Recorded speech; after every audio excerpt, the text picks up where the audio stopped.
Welcome, friends, to Know Before You Go for the 16th Sunday in Ordinary Time. I'm Father Andrew Carl Wisdom, Vicar for Mission Advancement. Friends, we have that familiar but ever compelling gospel this weekend of the visit of Jesus to the home of Mary and Martha. St. Luke presents the storied vignette of the tension between two siblings who've chosen separate ways to receive and to welcome our Lord. Martha's busy fussing around and serving Jesus, attentive to the customary duties of the hostess. Mary is resting at Jesus' feet, attentively listening to every spiritual morsel he offers for her hungry heart. Both are very appropriate responses of disciples.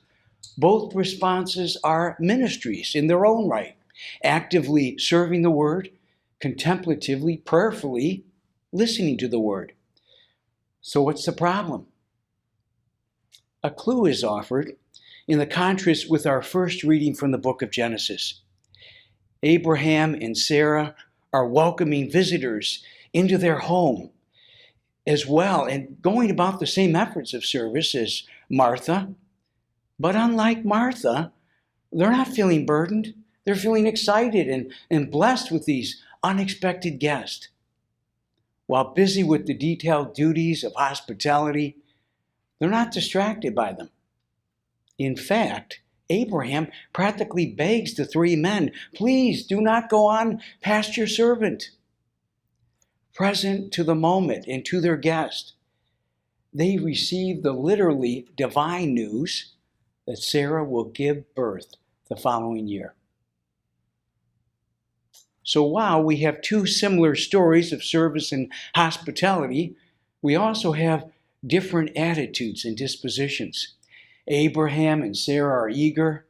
Martha is harried and overwhelmed.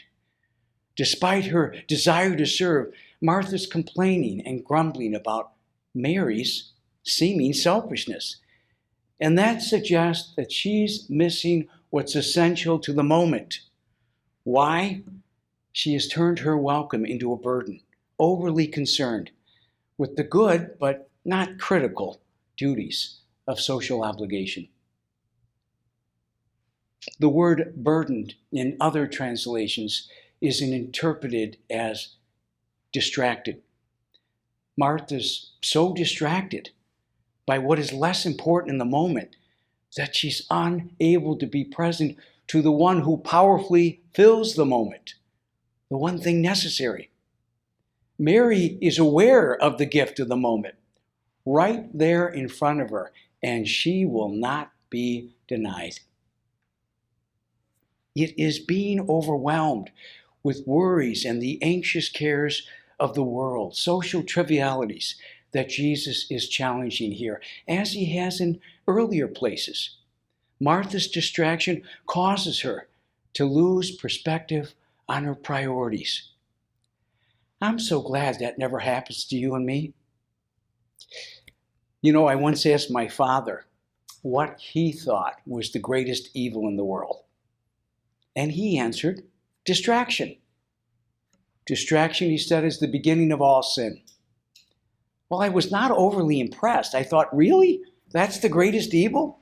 Distraction sounds so benign compared to the obvious other evils in our world.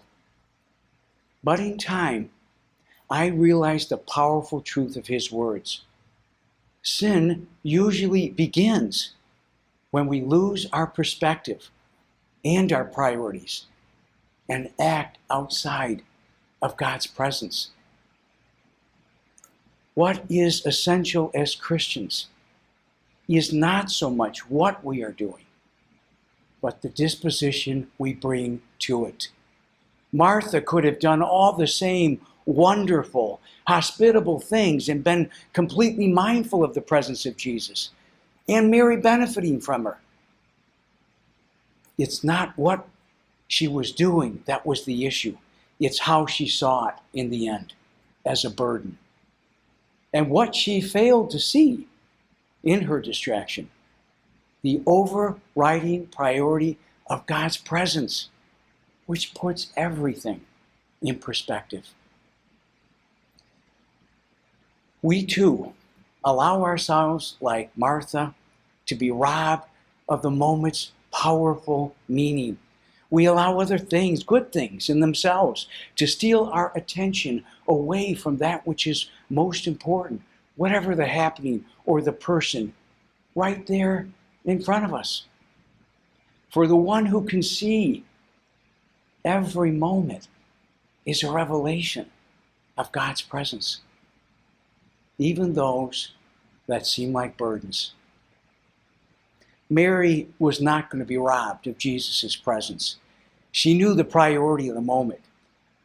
She said with her chosen, resting posture before Jesus, what Abraham eagerly said with his lips, "Please do not go on past your servant. I know you have something to give me." And what of our perspective? Does it match our priorities? Friends, in these days with social and print media costing us right and left, with news of economic hardship, international war, partisan strife, violence in our schools and in our streets that seems endless, it's hard not to be burdened and distracted. It's easy to forget the invisible divine guest that is always present. Now we got to be honest. Some of that distraction is self-inflicted.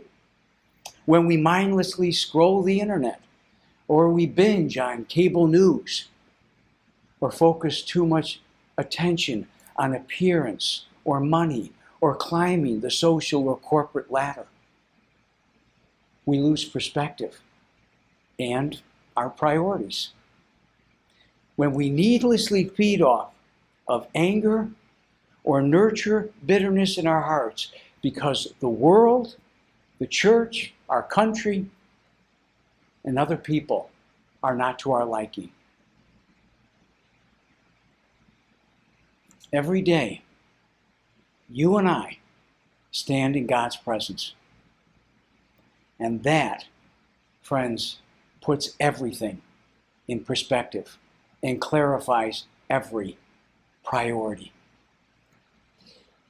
You see, that unseen guest is a part of every encounter, every event, every conversation.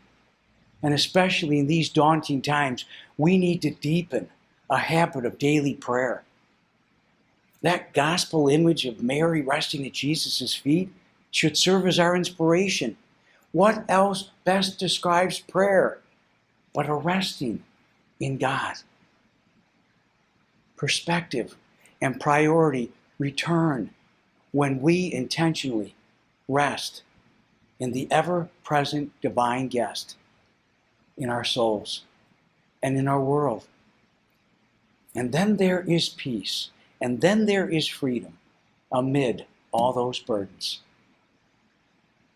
Now, this resting in God is not mean the absence of conflict or hardship. It doesn't take away our pain or our sufferings, our anxieties, but rather it's a place where we are given the courage to face them, to put them in perspective, and not allow them to rob us of the comforting strength of God's presence, however it reveals itself in the moment. Friends, the thieves at the door of our lives these days, stealing our peace, our attention, our energy, are many. Don't be robbed of your relationship with God. On this passing earth, it is the only thing that brings peace, whatever the burdens. It is the only thing that truly outlasts every burden. God bless you.